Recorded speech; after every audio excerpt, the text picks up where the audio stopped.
राधे राधे। शर्मा जी की कहानी चैनल पर आप सबका हार्दिक हार्दिक स्वागत, अभिनंदन। 21 सितंबर 2022 के दिन है इंदिरा एकादशी।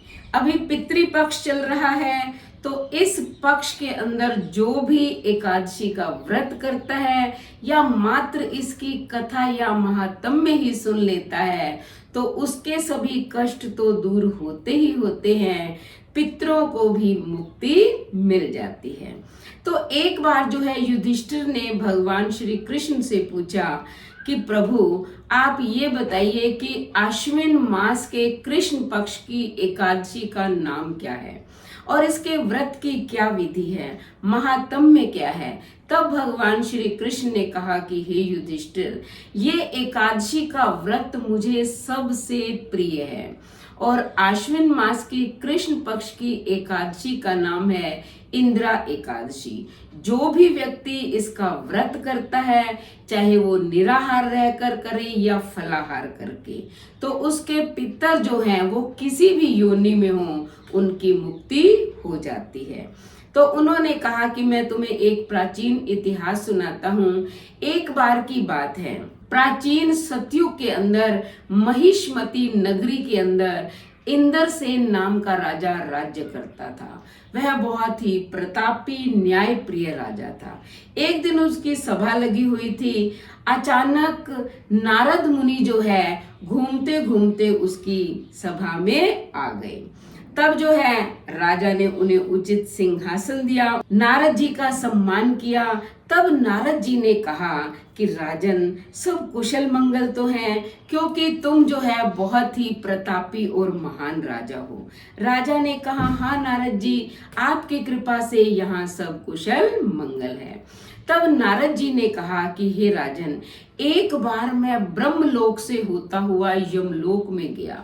वहां यमलोक के अंदर यमराज की सभा में मैंने तुम्हारे पिताजी को देखा, जो बहुत ही दुखी थे, क्योंकि उन्होंने एक बार एकादशी का व्रत खंडित कर दिया था। इसके कारण उन्हें यमलोक में जाना पड़ा। तब उन्होंने मेरे द्वारा एक संदेश भेजा है तुम्हारे लिए कि मेरे पुत्र को कहना कि अगर वो इंदिरा एकादशी का व्रत करके उसका पुण्य मुझे दान कर देता है, संकल्प करके दे देता है, तो मेरी मुक्ति हो जाएगी, फिर मुझे इस यमलोक से छुटकारा मिल जाएगा। राजा जो है नारद जी की बात सुनकर बड़ा दुखी हुआ। राजा ने कहा कि नारद जी, आप मुझे बताइए कि इंदिरा एकादशी का व्रत कैसे करना है। मैं विधि पूर्वक करके अपने पिता को मुक्ति अवश्य दिलाऊंगा। तब नारद जी ने कहा, राजन सुनो, मैं तुम्हें इसकी विधि और महात्म्य बताता हूँ। आपको दशमी के दिन एक समय खाना खाना है, ब्रह्मचर्य का पालन करना है और दूसरे दिन यानी कि एकादशी के दिन सूर्योदय से पहले उठें, दैनिक क्रियाओं से निवृत्त होकर स्नान आदि करके स्वच्छ वस्त्र धारण करें। फिर भगवान विष्णु की रोली मोली गुड़ चावल धूप दीप फल फूल इत्यादि से पूजा करें और सारा दिन ओम नमो भगवते वासुदेवाय, ये परम पवित्र मंत्र है, इसका जाप करते रहें।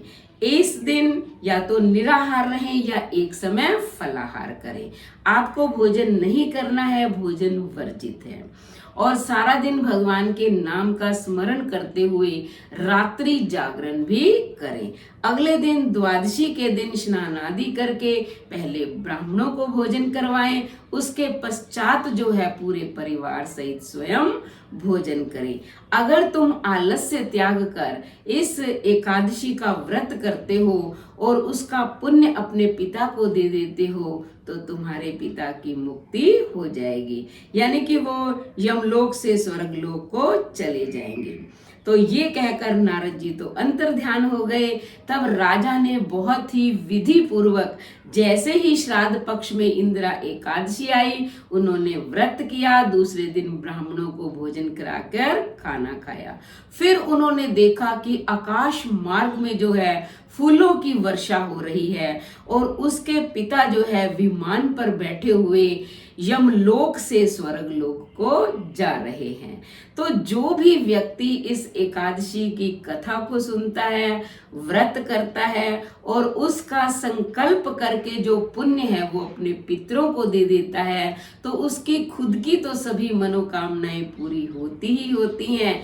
उसके पितर लोग, जिसको वो जानता भी नहीं है कि मान लो किसी अच्छी योनि में है, बुरी योनि में है, तो उनको भी मुक्ति मिल जाती है। तो आप भी अपने पितरों के निमित्त इस एकादशी का व्रत करिए।